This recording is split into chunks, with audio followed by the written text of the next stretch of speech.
It's incredibly refreshing to have someone from the Trump administration come here and talk about the role of Congress and congressional oversight. In so many other areas, this administration just flouts the law, the greatest, of course, being the War Powers Act. So in this one narrow area, we've got an administration that believes Congress should exist, and that is indeed refreshing.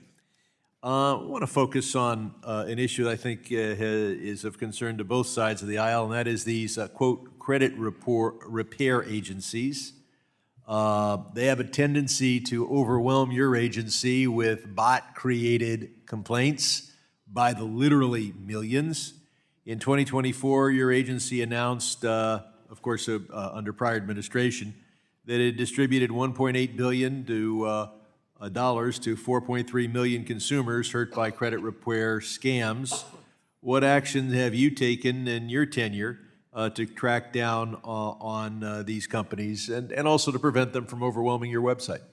Well, I thank you for the question. We have tried to build on some of the reforms that were previously put into place. For instance, creating an account with a password, having a verified email. We've taken the next step of verifying a mobile phone number. We've taken the next step of making sure that you can't have the same phone number for multiple different individuals. And we've tried to remind people that they have to go to the credit reporting agency first. They have 30 days. They can get an extension for another 15 days, but that's the basis of the process. And hopefully that will be a major demand signal to the industry. Thank you. I need to move on. Mr. Vought, wearing your other hats, and you've worn many in this administration, you've presided over the cuts to our foreign aid program that will result in 3 million deaths during this administration, mostly from health and not providing malaria and AIDS treatments and tuberculosis treatments, also food aid.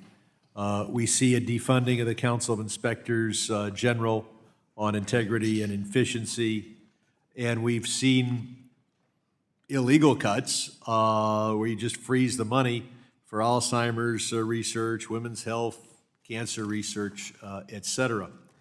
Now, in your opening statement, you tell us that I think you come up with a figure as high as $370 billion that the CFPB has imposed in costs to consumers. That's really just the banks saying, oh my God, we don't like the CFPB, and we'll attribute all of our price increases to their existence. The Council of Economic Advisors does nothing to prove that these are real dollars, not imaginary dollars. In contrast, as you know, the CFPB prior to you had returned $21 billion to consumers, and $21 billion, back to consumers in monetary compensation, principal reductions, canceled debt, and what's more important, as long as your testimony is based on estimates,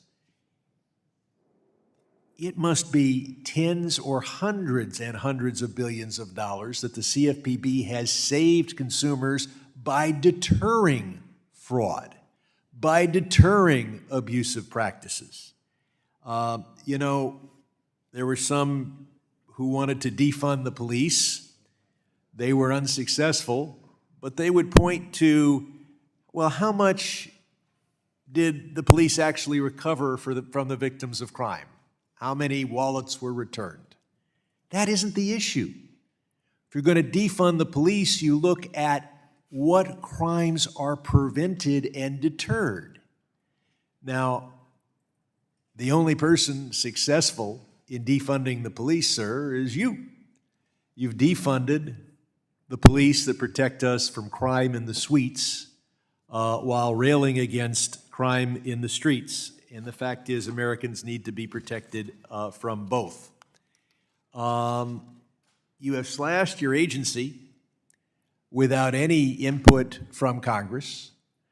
Congress envisioned, because we were here, we wrote this bill, a robust agency. You've cut it by a third. You're in the process of trying to cut it by more than a third. You've cut enforcement by 80%. Gentleman's time has expired.